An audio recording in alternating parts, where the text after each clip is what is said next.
C'était un lundi soir du mois de janvier, il pleuvait des cordes dehors et j'étais assise dans mon bureau, dans une agence de publicité dans laquelle j'avais travaillé pendant une dizaine d'années, quand le téléphone a sonné.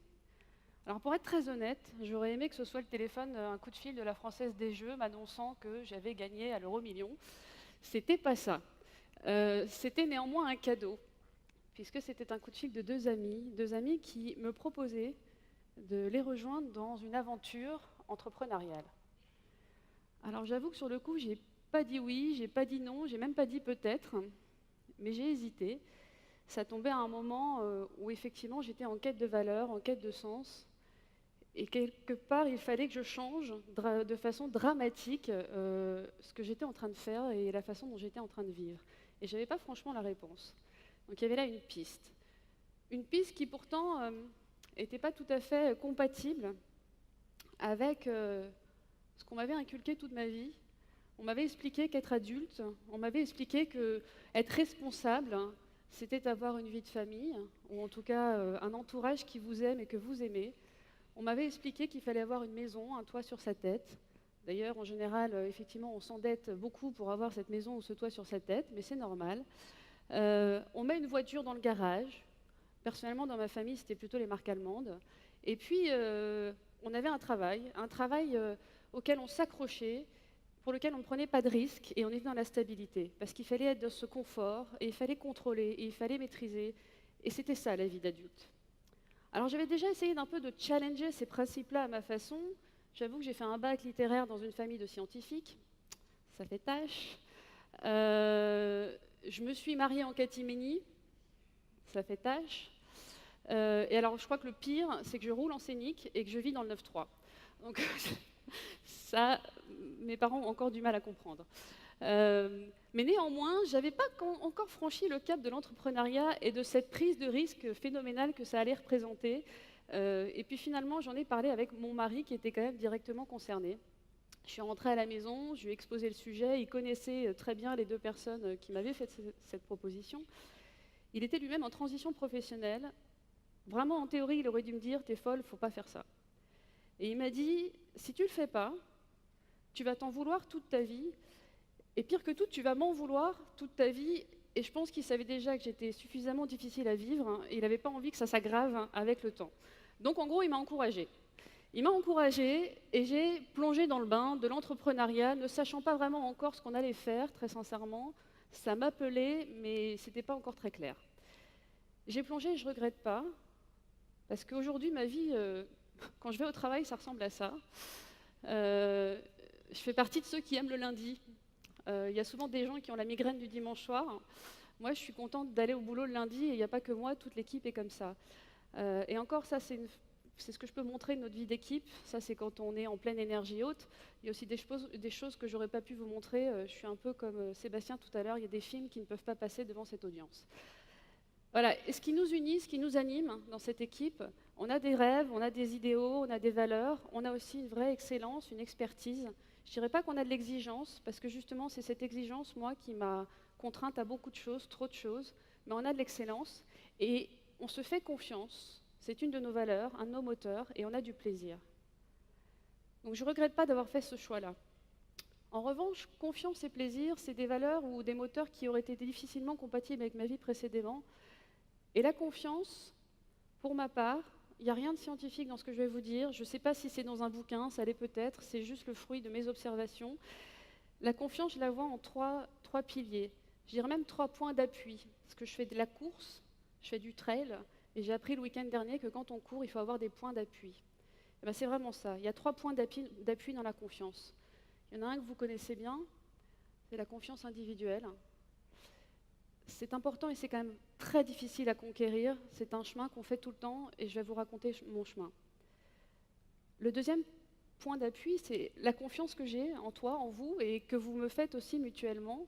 Cette confiance mutuelle, celle-là aussi, elle se mérite et elle ne s'invente pas. Ce n'est pas la confiance de K dans le livre de la jungle, ce n'est pas une confiance hypnotique. Fais-moi confiance. Ça mérite, ça nécessite bien d'autres principes pour qu'elle existe. Et puis la troisième confiance, c'est une confiance collective. C'est une confiance que, sincèrement, je sens dans cette salle, là, maintenant, tout de suite. Je ne sais pas si vous aussi. C'est une confiance que je sens aussi avec tous les speakers avec qui on vit depuis hier. On est collectivement confiants. Et mon bon sang, qu'est-ce que c'est agréable. Quand on articule ces 3 points d'appui, quand on les fait vivre ensemble dans un bel équilibre, ça crée un cercle vertueux.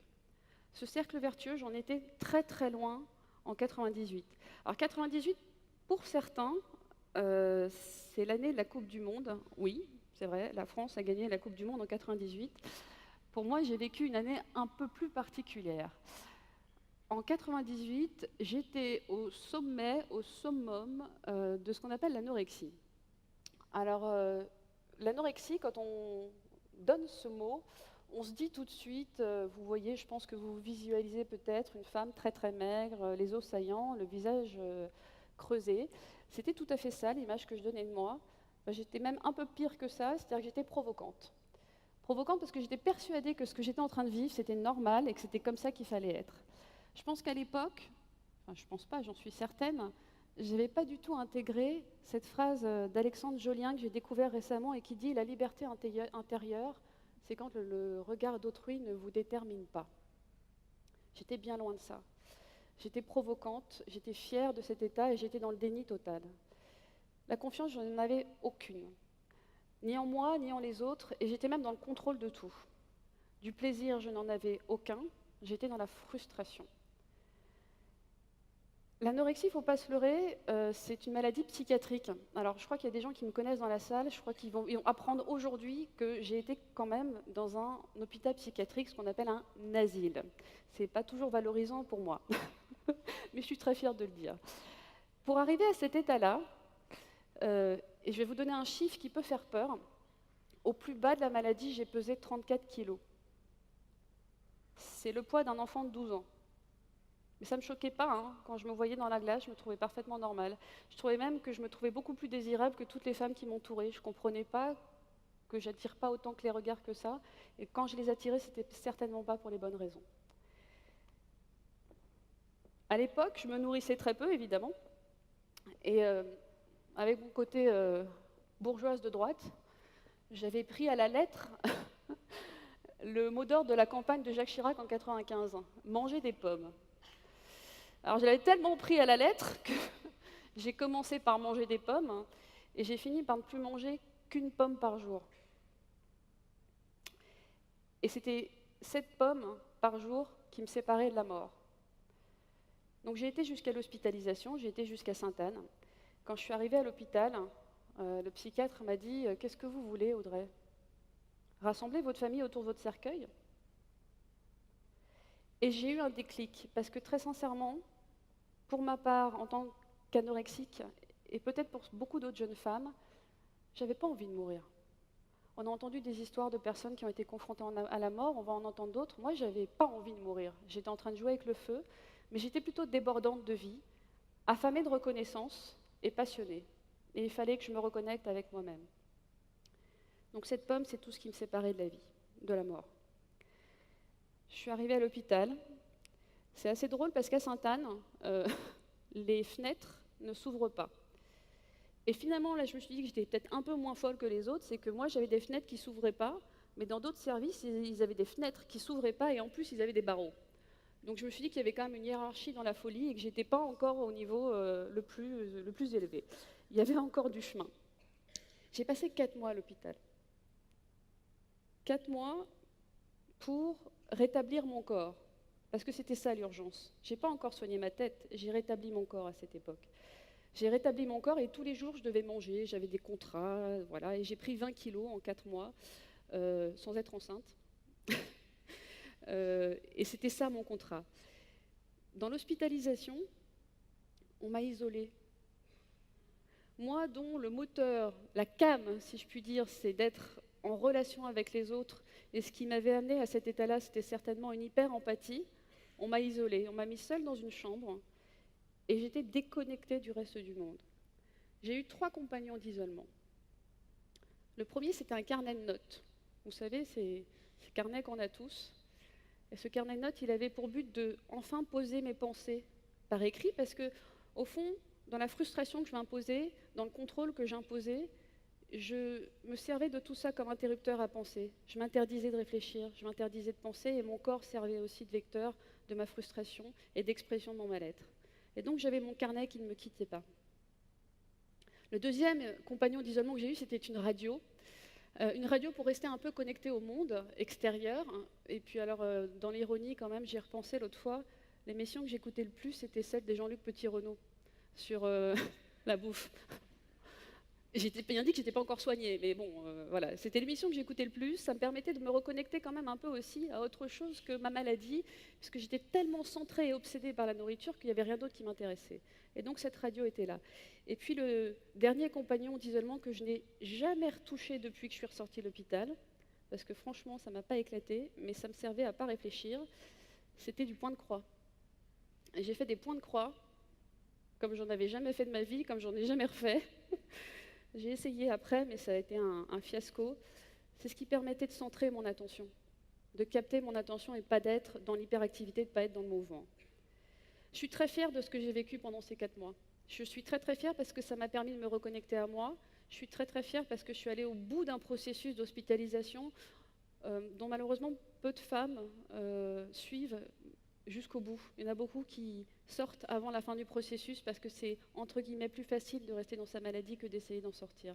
Donc je suis très fière d'être allée au bout de ce processus et je suis très fière d'être ici pour en parler parce que c'est quelque chose que j'ai toujours voulu faire. Je pense qu'il y a beaucoup de femmes, beaucoup de familles qui connaissent autour d'eux ou qui sont eux-mêmes concernées par l'anorexie. Ce n'est pas une fatalité, mais c'est quand même une maladie mortelle.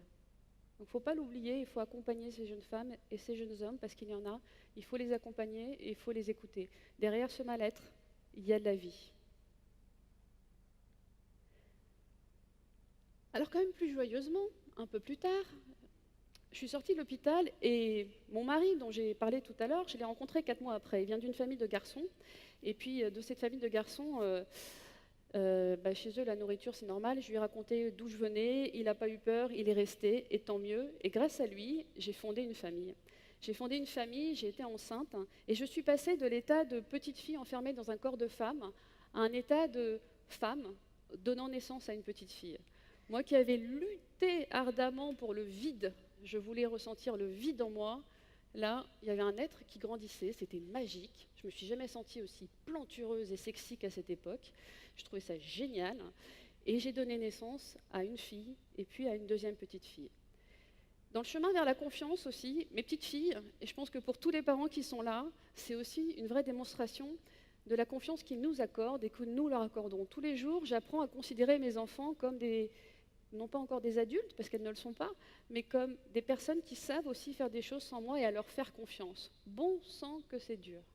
Mais j'essaie d'exprimer cette confiance mutuelle, de leur faire confiance comme elles me font confiance. J'étais un peu rétablie, j'avais renforcé ma confiance personnelle. L'entrepreneuriat ne faisait qu'être l'expression professionnelle de cette confiance en moi que j'avais. Attention, la confiance individuelle, si elle est trop forte, ça donne des égos surdimensionnés. Je n'avais pas envie de ça. J'avais envie d'être confrontée à la réalité.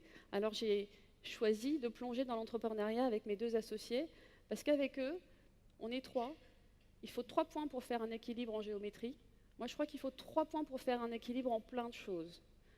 Et notre complémentarité à tous les 3, aujourd'hui, elle fonctionne comme un cercle vertueux. On se chamaille comme des enfants parce qu'on se connaît bien, mais aussi on a une confiance mutuelle immense, beaucoup de respect, et on croit en nos compétences mutuelles, on croit en nos capacités, et on croit en notre complémentarité. Il y avait moi, maintenant il y a eux. Et puis il y a tout ce monde-là qui nous entoure, toute cette équipe, encore une image un peu folle. Je vous assure que par ailleurs, on est très sérieux et très professionnel.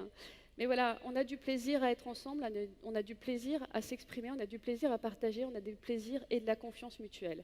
Ce en quoi nous croyons dans cette entreprise que nous avons créée, c'est qu'on peut manager par la confiance.